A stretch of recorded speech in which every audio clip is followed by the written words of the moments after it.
नमस्कार बच्चों, आज क्लास में हम पढ़ेंगे कि प्राकृतिक संख्या क्या होती है। तो प्रश्न आपके सामने दे रखा है कि प्राकृतिक संख्या क्या होती है ना।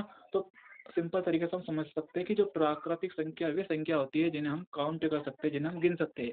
और गिनती में कौन कौन सी संख्या आती है, जैसे कि ये 1 2 3 4 5 10 12 15 18 20 से लेके तो अनंत तक, ये सब कौन सी संख्या होती है, प्राकृतिक संख्या होती है ना। अब नेक्स्ट प्रश्न में हम देखते हैं कि पूर्ण संख्या क्या होती है। कौन सा प्रश्न है कि पूर्ण संख्या क्या होती है। तो पूर्ण संख्या 0 से लेके तो अनंत तक पूर्ण संख्या होती है ना। अनंत का मतलब होता है इन्फिनिटी। तो 0 से लेके तो अनंत तक, जिसमें 1000 2000 5000 सब संख्याएं शामिल होती है ना। वे सब कौन सी संख्या कहलाती है, पूर्ण संख्या कहलाती है। ठीक है। तो एक प्रश्न ये भी बनता है कि प्राकृतिक संख्या और पूर्ण संख्या में क्या अंतर है।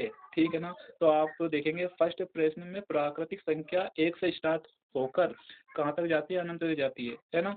और सेकंड प्रश्न में देखेंगे पूर्ण संख्या 0 से स्टार्ट होती है और अनंत तक जाती है ना। तो दोनों में डिफरेंस केवल इतना सा है कि पूर्ण संख्या जो रहेगी वो 0 से स्टार्ट होगी और कहाँ तक जाएगी, अनंत तक जाएगी। और प्राकृतिक संख्या 1 से स्टार्ट होकर अनंत तक जाएगी, है ना। तो सेम लॉजिक यही है इसमें कि प्राकृतिक संख्या जिन्हें हम काउंट कर सकते हैं, और पूर्ण संख्या जो कि 0 से स्टार्ट होती है ना। सिंपल ये प्रश्न होगा है इसका।